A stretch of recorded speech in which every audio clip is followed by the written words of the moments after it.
I'm just gonna come out and say this. Mario and Luigi Dream Team is my favorite game of all time. Honestly, I could talk about all the many great things that this game does, right from the gameplay, the music, the art style, and even the characters. But I would be here all day talking about it, so I'm going to make this really quick. First off, Luigi is one of the best parts about Dream Team, hands down. Surely Luigi usually takes the rear end of the whole game, but during your travels, the game explicitly makes it so you'll really like what gets brought to the table, which is why this game is all about going to the bottom of Luigi's dreams. In those dreams, you get to do all sorts of things like create a tower or a ball of Luigi's and make a bunch of stuff out of it. Like collect the booty floating in the air. You can also play with Luigi's face on the touchscreen, and you can do all these sorts of things like pull his shaggy stash or make him sneeze. Doing this will cause different things to happen in his dream world, which I find very creative. I wish he can do stuff with his cheeks though. The second reason is that Bowser is one of the best parts about Dream Team.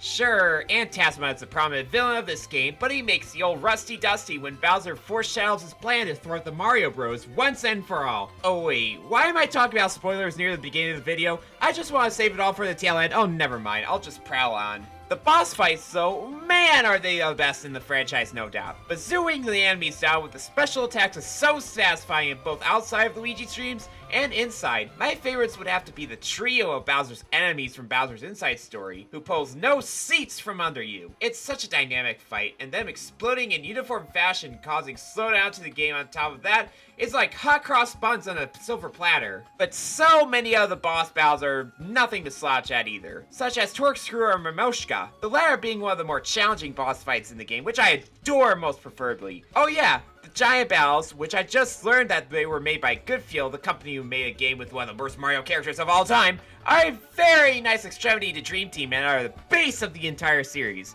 never going off the edge. I really do want to say though, that Mario and Luigi Dream Team has an amazing sense of humor. You got that funny seahorse looking dudes and those guys that like to say beef all the time. It's very fanny if you ask me. In fact, one of my favorite characters of all time is Dreambert. He puts Melia in a caboose and drives it back to the land called Kevis. Like, I really love Dreambert. Not only does he have a fundamental advice for the bros, but I just love his design overall. He also puts every other Mario and Luigi character to sit upon. Starlo is also back in this game from Bowser's Inside story, and she's even more of a cutie patootie in this game. I just think she's much better than she would have been in Bowser's Inside story. Oh yeah, I want to say that Bowser's Inside story is ass! Compared to Dream Team, there's not even a breach in comparison.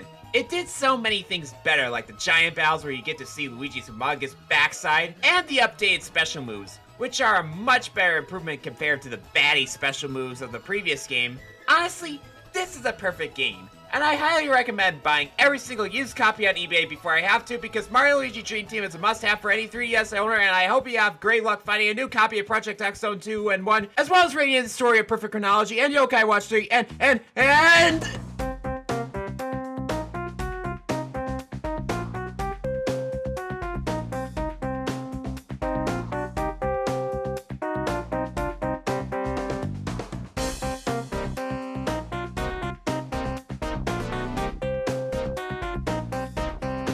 Wario's ass fills the entire screen.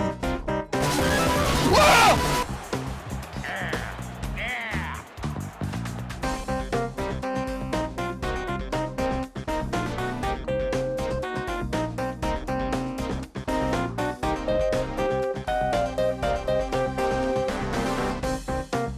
Wario's ass